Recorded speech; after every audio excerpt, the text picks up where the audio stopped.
In the weight room, we train athletes, and on the field, you practice your sport. In other words, when training sport specifically, organizing movements in the weight room based on what movements look like on the field, the ice, or the court leads many coaches and athletes down a path of ineffective training. Simply put, the weight room isn't a place to mimic what you do on the field. Basing exercises off of this rationale will most likely result in poor choices for training. You need to look at training for sport from a bird's eye view.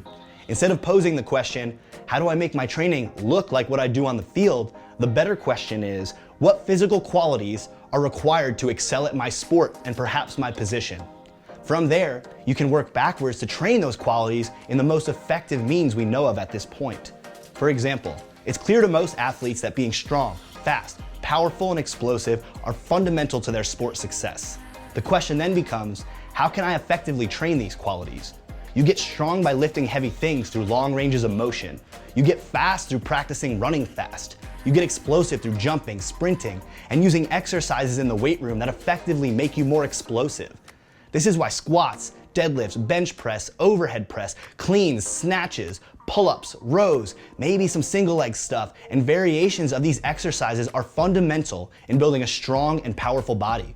It's why doing sprints and practicing jumping high and far won't go out of fashion anytime soon. These things are extremely effective at training the underlying physical qualities that most athletes are looking to improve: strength, speed, and power.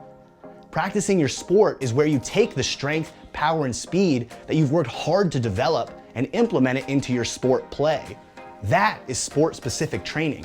It's the combination of effective weight room training and sport practice.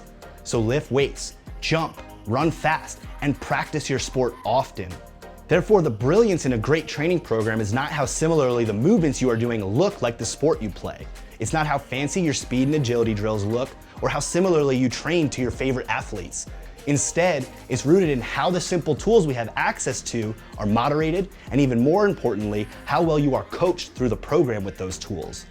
Every football coach uses the same tools to play the game: running, throwing, catching, and tackling.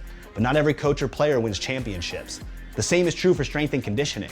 We all have access to the same tools, but how they're implemented, who they're implemented by, and how much effort you put into your training determines how much you get out of these tools. Remember, the field is for practicing sport. A strength and conditioning program is for training athleticism.